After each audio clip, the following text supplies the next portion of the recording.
You're listening to Short Inspirations from Ralph. Did Jesus really rise from the dead? Part 2.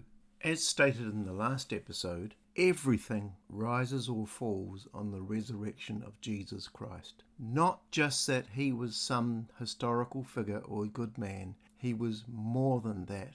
Our whole faith, our whole following of Christ relies on the resurrection from the dead of that man. And the evidence is overwhelming. So important fact number 2. Remember we've said fact number 1, his tomb was empty. Fact number 2, many people experienced appearances of Jesus alive after his death.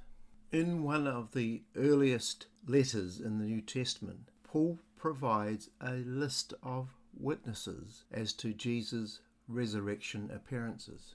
In 1 Corinthians 15, 5-8, he says he appeared, this is Jesus, appeared to Peter, and then to the 12, and then he appeared to more than 500 men at one time, most of whom are still alive, Paul writes at that time. Then he appeared to James, and then to all the apostles. Finally, he appeared also to me, says Paul. But wait, there's more. There are various resurrection appearances of Jesus after he died, independently confirmed by the gospel accounts. So on the basis of Paul's testimony alone, virtually all historical scholars agree that various individuals and groups experienced appearances of Jesus alive after his death. German biblical scholar Gerd Ludman said this: it may be taken as historically certain that Peter and the disciples had experiences after Jesus' death in which Jesus appeared to them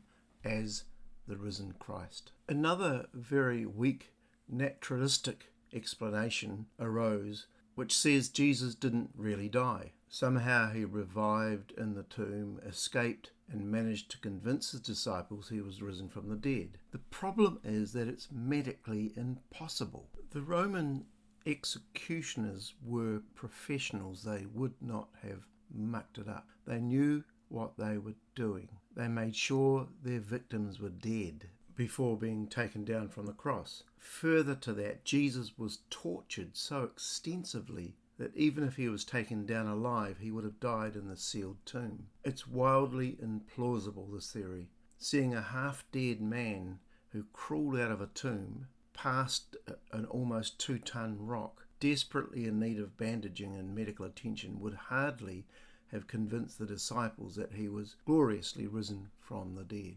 There are no New Testament historians that defend this theory today. Another very strange naturalistic explanation was this: that the disciples didn't really see Jesus, but were all hallucinating. They just imagined that he appeared before them. But the problem, as we've said, is that he appeared not just one time, but many times, not just in one place, but in different places, not just to one person, but to different people, not just to individuals, but to groups of people, and not just to believers, but to unbelievers as well. The evidence is overwhelming. And if you study psychological case books on hallucinations, then nothing like this ever could happen. Nothing comparable. Further to this, if there were hallucinations of Jesus, that would have led the disciples to believe at most that Jesus had been transported to heaven, not risen from the dead, in contradiction to their Jewish beliefs. Also, in the ancient world, visions of the deceased were not evidence that the person was alive, but evidence that he was dead and had moved on to the afterworld. And this theory doesn't even attempt to explain the empty tomb. This is not just an Easter-type message. This is proof positive that Jesus indeed did actually rise from the dead. Incredible. God bless you.